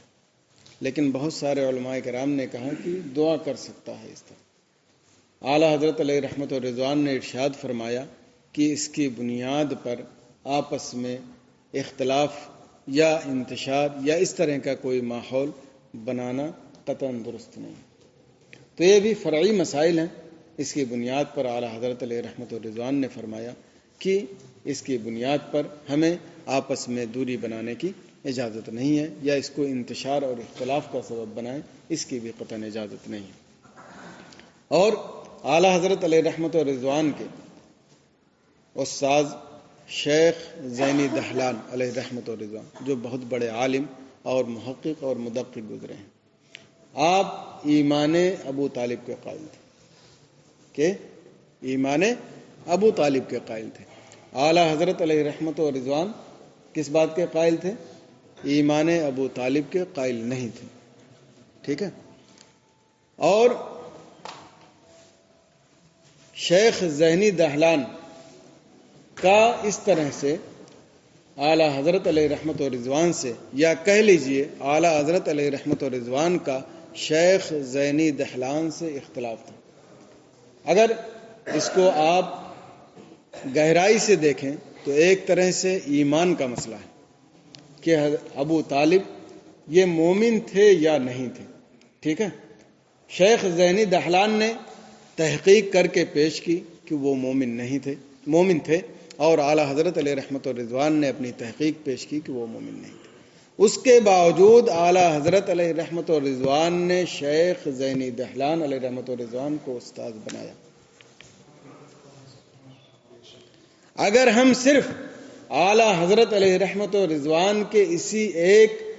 طریقہ کار کو ہی اپنانے کی کوشش کریں تو بالکل جو ہمارے درمیان فرعی مسائل کی بنیاد پر دوریاں ہیں وہ بالکل یکسر ختم ہوتی ہوئی نظر آئیں گی۔ ایمان کا مسئلہ کوئی معمولی مسئلہ نہیں ہے، لیکن ایک بات یہاں پر آپ یہ بھی جان لیں کہ جمہور کا مذہب یہی ہے کہ ابو طالب کیا ہے؟ مومن نہیں تھے، ٹھیک ہے۔ اور اسی پر ہمارا عقیدہ ہے، اور یہی جمہور کا مذہب ہے، اور اسی کے مطابق ہمیں چلنا ہے۔ آپ کو یہ مثال پیش کرنے کا مقصد آپ کے سامنے یہ نہیں ہے کہ آپ ایمان ابو طالب کے قائل ہو جائیں، یہ مقصد نہیں ہے۔ مقصد تو وہی ہے کہ آپ ایمان ابو طالب کے قائل نہیں ہوں گے۔ اعلیٰ حضرت علیہ رحمت و رضوان نے جو نظریہ پیش کیا ہے ہمیں اسی کے مطابق چلنا ہے، لیکن انہوں نے جو فکری وسعت اور فقہی مسائل میں جو وسعت دکھائی ہے، جو آپس میں معاملات اور کردار کو دکھایا ہے، اسے ہمیں اپنانے کی ضرورت ہے، اور اسی مقصد پر آپ کو فوکس کرنے کی ضرورت ہے کہ شیخ زینی دہلان تو ایمان ابو طالب کے قائل ہوں اور اعلیٰ حضرت علیہ رحمت و رضوان ایمان ابو طالب کے قائل نہ ہوں، جمہور کے مذہبی کے قائل ہوں، اور ہم بھی اسے کے قائل ہیں، لیکن اس کے باوجود اعلیٰ حضرت علیہ رحمت و رضوان نے شیخ زینی دہلان کو اپنا استاذ بنایا، اور ان کو عزت اور اکرام کی نگاہ سے دیکھتے تھے۔ پتہ چلا کہ اعلیٰ حضرت علیہ رحمت و رضوان کی بھی فکر وہی تھی جو سابقین فقہاء کرام کی تھی، کہ اگر مسائل میں جہاں گنجائش ہے اختلاف کرنے کی، اگر اختلاف ہو جائے تو اس کی بنیاد پر کسی کی سرزنش نہیں کی جاتی، کسی کی طعن و تشنیع نہیں کی جاتی، ہاں دلائل کی بنیاد پر اس کا رد ضرور کیا جاتا ہے۔ یہ ایک محقق کا حق ہے، ایک مفتی کا حق ہے، اور اسی طرح سے جو دقیق نگاہ رکھتا ہے تحقیق میں یہ اس کا حق ہے، یہ اس کو پیش کر سکتا ہے۔ لیکن اختلاف کی بنیاد پر ایسا نہیں ہو سکتا کہ ہم اس کو استاذ نہ بنائیں، یا اس کی کردار کشی کریں، یا غلط طریقے سے اس کو ٹریٹمنٹ کریں۔ اعلیٰ حضرت کا یہ نظریہ کبھی نہیں تھا، اور انشاءاللہ اہل سنت و جماعت کے لوگ جو اعتدال پسند ہیں انشاءاللہ ہمیشہ ان کے نظریے پر قائم رہیں گے۔ دیکھیے اعلیٰ حضرت علیہ رحمت و رضوان نے جہاں سختی برتی ہے وہ عقائد کا معاملہ، اور ایسے عقائد جہاں اختلاف کی بالکل گنجائش نہ ہو۔ وہاں پر آپ نے سختی کی ہے، لیکن اپنے اہل سنت و جماعت کے درمیان جہاں اختلاف کی گنجائش تھی وہاں اختلاف ہوا تو آپ نے وہاں قطعاً سختی نہیں کی ہے، نرمی ہی برتی ہے۔ اور اسی طرح سے یہ اور بات ہے کہ دلیل کی بنیاد پر اگر ان کے نظریے کے خلاف تھا تو اس کا رد ضرور کیا ہے، لیکن کوئی غلط طریقے سے ان سے گفتگو نہیں کی یا غلط منہج اختیار نہیں کیا، بلکہ فقہائے کرام نے جو وسعت رکھی تھی اسی کے مطابق آپ چلتے رہے۔ اور اسی طرح سے اعلیٰ حضرت اور مزامیر کے ساتھ قوالی، ہم اور آپ سبھی جانتے ہیں کہ اعلیٰ حضرت علیہ رحمت و رضوان مزامیر کے ساتھ قوالی سننے کو حرام کے قائل ہیں، سبھی جانتے ہیں۔ اور یہ بھی جانتے ہیں کہ کچھوشا شریف کے سادات کرام مزامیر کے ساتھ قوالی سنتے ہیں، ٹھیک ہے، لیکن اس کے باوجود آپ اعلیٰ حضرت علیہ رحمت و رضوان کے کردار کو دیکھیں، ان کے اخلاق کو دیکھیں، ان کے وسعت قلبی کو دیکھیں۔ ہم نے اور آپ نے یا ہمارے معاشرے نے جو ماحول بنا ہے، عام طور سے اعلیٰ حضرت کی سختی کو لیا اور اس سختی کو جو دیوبندیوں وہابیوں کے ساتھ تھا اسی کو اہل سنت و جماعت کے ساتھ بھی لا کر نافذ کر دیا۔ حالانکہ اعلیٰ حضرت ہمیشہ دیوبندی وہابی یا جو فرقہ باطلہ ہیں ان کے ساتھ سختی کرتے تھے، لیکن اہل سنت و جماعت کے درمیان مسائل میں جو اختلاف ہوتے تھے ہمیشہ آپ نے اعلیٰ کردار پیش کیا ہے، اور ان کو جن سے اختلاف تھا ہمیشہ عزت کی نگاہ سے دیکھتے تھے۔ آپ مفتی شریف الحق علیہ رحمت و رضوان کے فتاوی شارح بخاری سے ایک چیپٹر سما کر لیں، انشاءاللہ آپ کے ذہن کو جلا ضرور ملے گی۔ حضور مفتی شریف الحق علیہ رحمت و رضوان فرماتے ہیں، اس میں کوئی شبہ نہیں کہ مجدد اعظم اعلیٰ حضرت امام احمد رضا قدس سرہ مزامیر کے بارے میں یہی فتویٰ دیا ہے کہ یہ حرام ہے، اور اس میں کوئی رعایت نہیں برتی۔ بحمدہ تعالی اس خادم کا بھی یہی فتویٰ ہے اور دلائل شرعیہ کی روشنی میں یہی حق ہے، مگر ساتھ ہی ساتھ اس کا ایک رخ یہ بھی ہے کہ ہمارے حضرات کچھوچا مقدسہ مزامیر کے ساتھ قوالی سنتے ہیں۔ شیخ المشائخ شفیع غوث اعظم مولانا سید شاہ علی حسین صاحب اور ان کے فرزند ارجمند محبوب المشائخ حضرت مولانا سید احمد اشرف صاحب رحمۃ اللہ تعالی علیہما کے بھی مزامیر کے ساتھ قوالیاں سنتے تھے، اور یہ بات مجدد اعظم کے علم میں تھی، اس کے باوجود ان دونوں بزرگوں کی اعلیٰ حضرت غایت درجہ تعظیم و تکریم فرماتے تھے۔ غایت درجہ تھوڑی بہت نہیں، غایت درجہ تعظیم و تکریم فرماتے تھے۔ آگے فرماتے ہیں ان دونوں کے لیے قیام تعظیمی فرماتے اور ان دونوں کی دست بوسی بھی فرماتے۔ آپ ذرا سوچیں، اعلیٰ حضرت علیہ رحمت و رضوان نے اپنوں کے ساتھ اختلاف کے باوجود، اور تھوڑا موڑا نہیں کہ مکروہ تنزیہ خلاف اولا یا مکروہ تحریمی یا خلاف اولا یا سنت کا اختلاف تھا، بلکہ حرام اور حلال کا اختلاف تھا، اس کے باوجود اعلیٰ حضرت علیہ رحمت و رضوان ان کے لیے تعظیم کے لیے کھڑے ہوتے، ان کی دست بوزی فرماتے۔ اعلیٰ حضرت علیہ رحمت و رضوان کا یہ طریقہ ہمیں بتاتا ہے کہ اہل سنت و جماعت کے درمیان اگر مسائل کی بنیاد پر اختلاف ہو جاتے ہیں تو اس کی بنیاد پر ایک دوسرے کی تکریم اور عزت کو قطعاً کبھی نہیں چھوڑا جائے گا۔ لیکن آج ہم اور آپ اپنے معاشرے کا جائزہ لے لیں، علماء کا اور طالبان علومیہ کا، سب کو نہیں کہتا لیکن بہت سارے لوگ ایسا طریقہ اختیار کیے ہوئے ہیں کہ ایک جملے تعریف کے بھی بولنا گوارا نہیں کرتے جو ان کا مخالف ہوتا۔ بولنے کی تو بات چھوڑیے، ملنا گوارا نہیں کرتے، ملنے کی تو بات چھوڑیے، اپنی زبان ان کے خلاف استعمال کرتے ہیں اور بے ڈھنگ طریقے سے استعمال کرتے ہیں۔ اعلیٰ حضرت علیہ رحمت و رضوان نے اس طریقے سے بتا دیا اپنے ماننے والوں کو کہ اے مسلمانوں، عقیدے کا معاملہ آ جائے تو کوئی سمجھوتا نہیں، لیکن اگر مسائل شرعیہ کا معاملہ ہو، اس میں اختلاف ہو، فرعی مسائل میں اختلاف ہو، تو اس کی بنیاد پر ہم ہمیشہ جو ہمارا مد مقابل ہے اس کو تعظیم ہی کریں گے، اس کی تکریم ہی کریں گے۔ تو جب اعلیٰ حضرت علیہ رحمت و رضوان نے یہ نظریہ پیش کیا ہے تو ہم پر بھی لازم ہے کہ ان کو فالو کریں، ان کی اتباع کریں اور انہیں کے مطابق چلنے کی کوشش کریں۔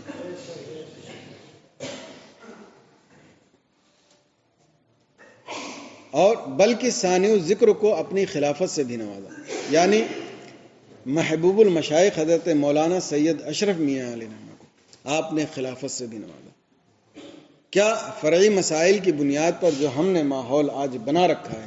کیا اعلیٰ حضرت علیہ رحمت و رضوان کا یہ طریقہ بتاتا ہے کہ اپنے مخالف کے ساتھ اس طرح پیش آنا چاہیے جیسے ہم پیش آ رہے ہیں؟ کیا اگر اسی طرح پیش آنا ہوتا تو اعلیٰ حضرت علیہ رحمت و رضوان ایسے لوگوں کی تعظیم کے لیے کھڑے ہوتے، ایسے لوگوں کا دستبوسی کرتے یا ایسے لوگوں کو خلافت دیتے؟ یقیناً اگر ایسا ہوتا جو آج ہم طریقہ اختیار کیے ہیں تو اعلیٰ حضرت علیہ رحمت و رضوان قطعاً اس کو اختیار نہیں کرتے، کیونکہ آپ احقاق حق اور ابطال باطل میں کوئی کبھی کسی کا لحاظ نہیں کرتے تھے۔ جو صحیح ہے وہ صحیح ہے، اسی کی اتباع کرنی ہے، اور جو غلط ہے وہ غلط ہے، اس کو قطعاً اتباع نہیں کرنی ہے۔ اعلیٰ حضرت علیہ رحمت و رضوان نے کبھی شریعت اسلامیہ کے معاملے میں مینج نہیں کیا ہے، تو جب مینج نہیں کیا ہے تو یہ طریقہ ان کا یہ بتاتا ہے کہ یہ درست ہے اور صحیح ہے، اور آج ہمیں اس طریقہ کار کو اپنے درمیان راضی کرنے کی سخت ضرورت ہے۔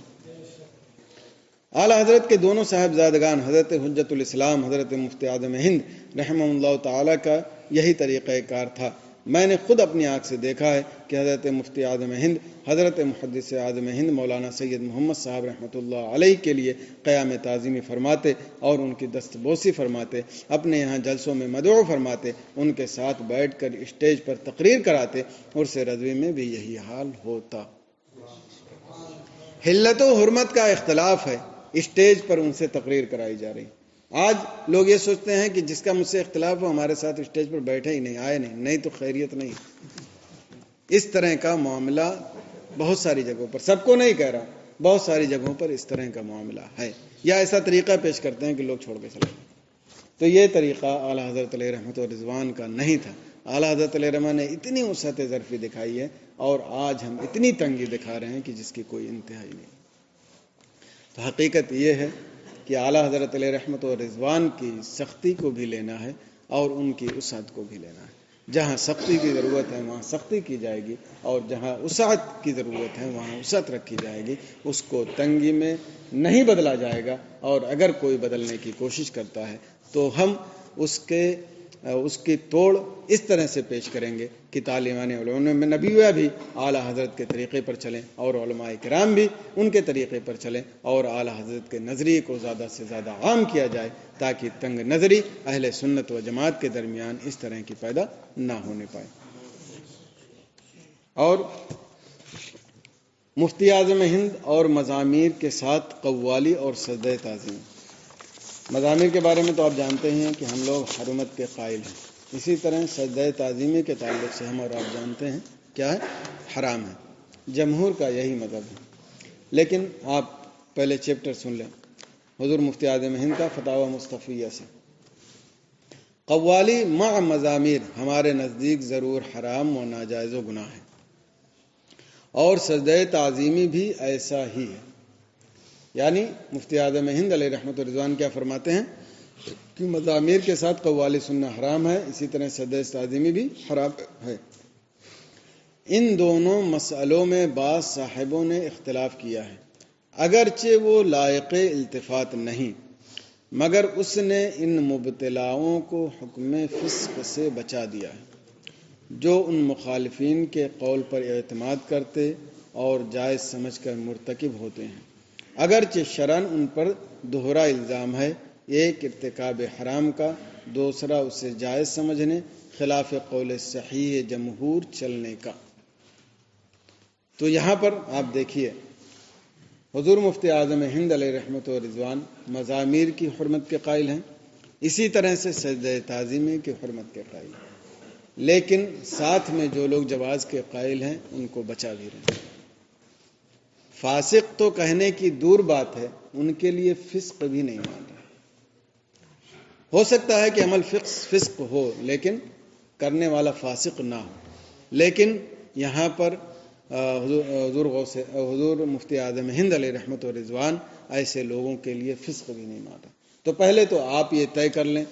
کہ مزامیر ہمارے نزدیک حرام ہے، اسی طرح سجدہ تعظیمی بھی حرام ہے، اور یہی قول فیصل ہے اور یہی صحیح قول ہے۔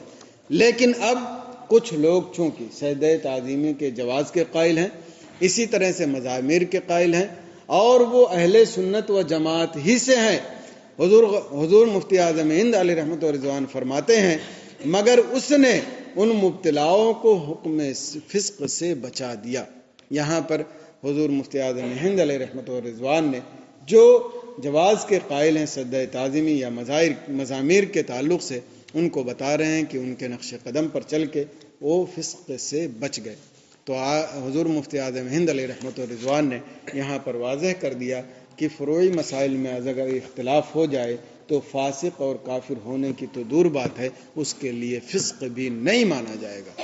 لیکن آج ہم اور آپ اپنے ماحول کو دیکھ لیں کہ حضور مفتی اعظم ہند نے جو طریقہ کار بتایا تھا، عام طور سے ہم اس سے دور ہوتے ہوئے نظر آ رہے ہیں۔ تو ہم کہہ رہے ہیں کہ اپنے رائے پر قائم رہیں، دلیل کی بنیاد پر رد کریں، لیکن کسی کی انسلٹ نہ کریں، کسی کی بے عزتی نہ کریں، کسی کی تضلیل نہ کریں، کسی کی تفسیق نہ کریں۔ فرعی مسائل میں اس طرح کی باتوں کی کیا ہے، گنجائش نہیں ہوتی۔ اور ایک دو چیز اور سن لیں، پھر میں اپنی بات ختم کر دیتا ہوں، شاید تھوڑا طویل ہو رہا ہوگا۔ طویل ہو رہا ہے؟ چلیں ایک بار درود پاک پڑھنا، اللہم صلی علی سیدنا مولانا محمد و علیہ وسلم صلاۃ و سلام علیکم۔ اسی طرح مفتی شریف الحق علیہ رحمت و رضوان نائب مفتی اعظم ہند اپنے وقت کے بہت بڑے مفتی مانے جاتے تھے۔ اسی دور میں والد ماجد حضور فقیہ ملت علیہ رحمت و رضوان کا بھی دور تھا۔ ایک مرتبہ میں نے پہلا سوال کیا، بہت چھوٹا تھا اس وقت، والد صاحب آنگن میں وضو کر رہے تھے۔ میں نے کہا کہ چین کی گھڑی پہن کر نماز پڑھنا درست ہے یا نہیں؟ تو آپ نے کہا کہ درست نہیں۔ پھر ہم نے کہا کہ حضور مفتی شریف الحق علیہ رحمت و رضوان تو اس کے جواز کے قائل ہیں۔ آپ جملہ نوٹ کریں کہ حضور فقیہ ملت علیہ رحمت و رضوان نے کیا فرمایا تھا، اور اس کے مطابق ہم اور آپ چلنے کی کوشش کریں۔ آپ نے کہا کہ جمہور مذہب یہی ہے کہ چین کی گھڑی پہن کر نماز مکروہ ہے، اور مفتی شریف الحق علیہ رحمت و رضوان کا یہ تفرد ہے۔ بس اتنا کہا، کوئی کسی طرح کا کلام نہیں، کسی طرح کی کوئی بیڈ کمنٹ نہیں، یا کسی طرح کی ان کی تحقیر نہیں، بلکہ جب ملتے تو بہت خوش اخلاقی سے ملتے، اور جب ان کا انتقال ہوا تو جنازے میں آپ خود شریک ہوئے، اور اس وقت میں بھی امجدیہ میں پڑھ رہا تھا اور وہاں پر موجود تھا۔ تو حضور فقیہ ملت علیہ رحمت و رضوان کا، جن کے فقاہت پورے ہندوستان سے باہر بھی، اور خاص طور سے دارالفتہ وغیرہ میں بھی عام طور سے ان کی کتابیں رائج ہیں، فتح و فیض الرسول وغیرہ، لوگ اس سے فتویٰ بھی دیتے ہیں۔ انہوں نے صرف اتنا بتایا کہ جمہور کا مذہب یہ ہے اور ان کا تفرد ہے، لہذا ان کے قول پر عمل نہیں کیا جائے گا۔ تو آج یہ جو ابھی لاحقین قریب جو اس دنیا سے گئے ہیں، ان کا جو طریقہ کار رہا ہے وہ بالکل اعلیٰ حضرت علیہ رحمت و رضوان کا ہی طریقہ کار رہا ہے۔ اختلاف اپنی جگہ، لیکن ایک دوسرے کی تعظیم و تکریم آپ نے کبھی نہیں چھوڑی، اور اس کی بنیاد پر کبھی کسی کی تحقیر اور تضلیل نہیں کی۔ تو آج بھی ہمیں اس بات کی ضرورت ہے کہ ان فقہاء کرام کے نقش قدم پر چل کر کے اپنے دل کو وسیع کریں، اپنے ذہن کو کشادہ کریں، اور جہاں وسعت ہو سکتی ہے وہاں قطعاً تنگ نظری نہ دکھائیں، اور اسی کے مطابق وسعت کے مطابق پورے طور سے چلنے کی کوشش کریں۔ اور فقیہ ملت اور سراج الفقہ، مائک کا مسئلہ، نماز مائک پر پڑھنا درست ہے یا نہیں، نماز صحیح ہوگی یا نہیں، اس کے نتائج کیا ہیں کیا نہیں ہیں، اس پر میں تبصرہ نہیں کروں گا۔ لیکن حضور فقیہ ملت علیہ رحمت و رضوان مائک پر نماز نہ پڑھنے کے قائل تھے، اور آپ ہمیشہ یہی فتویٰ دیتے رہے کہ مائک پر نماز نہیں ہوگی۔ اور حضور سراج الفقہ استاذ گرامی دامہ ظلہ اس بات کے قائل تھے اپنے تحقیق کی بنیاد پر کہ مائک پر نماز درست ہے اور جائز ہے، لیکن اس کے باوجود حضور فقیہ ملت اور سراج الفقہ دامہ ظلہ کے درمیان کبھی کوئی دراڑ نہیں بنی، کبھی بھی کوئی دوری نہیں بنی، کبھی کسی طرح کا کوئی ایسا معاملہ نہیں پیش آیا جس کی بنیاد پر دونوں ایک دوسرے کی تعظیم نہ کرتے ہوں اور ایک دوسرے کو رسپیکٹ نہ دیتے ہوں۔ میں نے ایک مقالہ بھی لکھا ہے کہ حضور فقیہ ملت اور سراج الفقہ کے تعلقات کیسے تھے۔ آپ تفصیل پڑھیں گے تو یہ جائز اور ناجائز ہونے کے اختلاف کے باوجود حضور فقیہ ملت علیہ رحمت و رضوان نے جو وسعت قلبی دکھائی ہے، خاص طور سے ایسے فرد کے لیے جو حضور فقیہ ملت علیہ رحمت و رضوان سے عمر میں چھوٹے ہیں، اس کے باوجود ان کی تعریف کرنا، ان کی توصیف کرنا اور ہر طرح سے ان کی تشجیع کرنا، اپنے مدرسے میں بلا کر بچوں کو امتحان دلانا اور اس طرح کے جتنے معاملات ہوتے تھے ہر طرح سے ان کی ہمیشہ تشجیع کی، بلکہ بعض مسئلے میں جب آپ کو کبھی فرصت نہیں مل سکی کہ تحقیق کریں تو حضور سراج الفقہ کے حوالے کر دیا کہ آپ محقق ہیں، مدقق ہیں، آپ اس کی تحقیق پیش کیجئے، انشاءاللہ آپ کے قلم سے جو نکلے گی تحقیق وہ قوم کے لیے رہنما ثابت ہوگی۔ آپ ذرا سوچیں حضور فقیہ ملت علیہ رحمت و رضوان کی وسعت قلبی کو، کتنے وسیع و ظرف تھے کہ نماز کے جائز ناجائز ہونے کا اختلاف پورے طور سے موجود تھا، اس کے باوجود آپ نے حضور سراج الفقہ دامہ ظلہ کی تعظیم و تکریم میں کوئی کسر نہیں چھوڑی اور اس کی بنیاد پر کبھی کوئی دراڑ نہیں بنی اور کبھی کوئی دوری نہیں بنی۔ تو کہنے کا مطلب یہ ہے، یا اس طرح کے بیانات یا خطابات آپ کے سامنے پیش کرنے کا مطلب یہ ہے کہ افراط و تفریط سے دور رہیے، نہ افراط کریے اور نہ ہی تفریط کریے، بلکہ اعتدال اور توسط اختیار کیجیے اور اسی کے مطابق اپنے آپ کو ڈھالنے کی کوشش کیجیے۔ تو پوری گفتگو کا ماحصل یہی ہے کہ صحابہ کرام کے دور سے آج تک دیکھ لیں تو فروعی مسائل میں اختلاف تھا، ہے اور مستقبل میں ہوتا رہے گا۔ تو جب ہوتا رہے گا تو اس کی بنیاد پر جب سابقین نے نہیں اپنے درمیان دوری کی اور ابھی جو جلد ہی فقہاء کرام اس دنیا سے گزر گئے ہیں انہوں نے اپنے درمیان ان مسائل کی وجہ سے دوری پیدا نہیں کی، تو ہم کیوں دوری پیدا کریں؟ یقیناً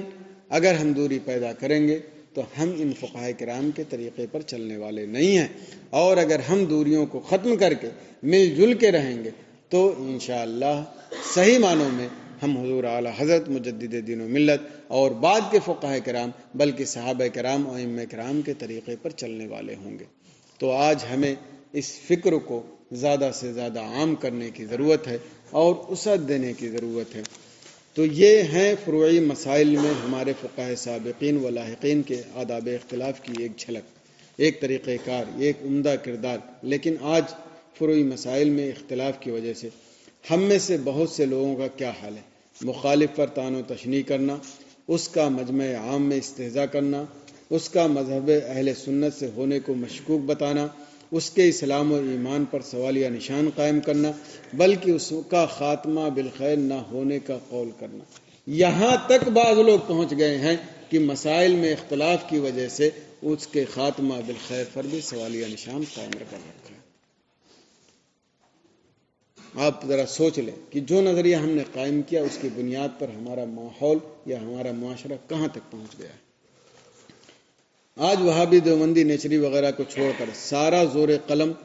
اور قوت گویائی اپنی سنی جماعت کے خلاف صرف کرنا، دیوبندی وہابیت گاؤں در گاؤں بڑھتی جا رہی ہے، اس کے علاج کے لیے خاطر خواہ اقدام نہ کرنا، قائل کے موجود ہوتے ہوئے قائل کی طرف رجوع کیے بغیر فتویٰ صادر کرنا، ہماری حالت عجیب و غریب ہو چکی ہے۔ اگر یہی حالت رہی تو اہل سنت و جماعت کا اللہ تعالیٰ ہی محافظ ہے۔ اس لیے کہنا یہ ہے کہ جو بھی اس طرح کے معاملات ہو رہے ہیں اس کی تشجیع قطعاً نہیں ہونی چاہیے، اور نہ ہی ایسی فکر کا ساتھ دینا چاہیے، اور نہ ہی ایسے فکر کا رواج دینا چاہیے۔ اگر آپ کو لگتا ہے کہ میں اس طرح کا کام کروں گا تو مجھے تکلیف ہو سکتی ہے تو آپ خاموش رہ سکتے ہیں، چلے گا، لیکن آپ ایسی فکر کا ساتھ دیں جو اہل سنت و جماعت کو منتشر کر رکھ دے، یقیناً یہ آپ کے لیے بھی درست نہیں ہوگا اور آنے والے نسل کے لیے بھی بہتر نہیں ہوگا۔ اس لیے ہمیں اور آپ سارے لوگوں کو چاہیے کہ فقہ کی جو وسعت تھی اسے تسلیم کریں، اور بعد کے علماء کرام نے جو وسعت ظرفی دکھائی ہے اس کو بھی تسلیم کریں، اور اپنے کردار میں اس کو سمونے کی کوشش کریں اور اس کو پورے طور سے عملی کردار کے طور پر پیش کریں۔ انشاءاللہ جو معاملات بگڑے ہیں بہتر ہوں گے۔ دیکھیے ہم اور آپ احساس کریں، لیکن احساس کرنے کے باوجود اگر اقدام نہ کریں تو اس کا یہ حل نہیں۔ حل یہی ہے کہ آپ اقدام کریں اور اس وسعت کو زیادہ سے زیادہ عام کریں۔ ابھی یہی جو پروگرام رکھا گیا ہے یو کے سے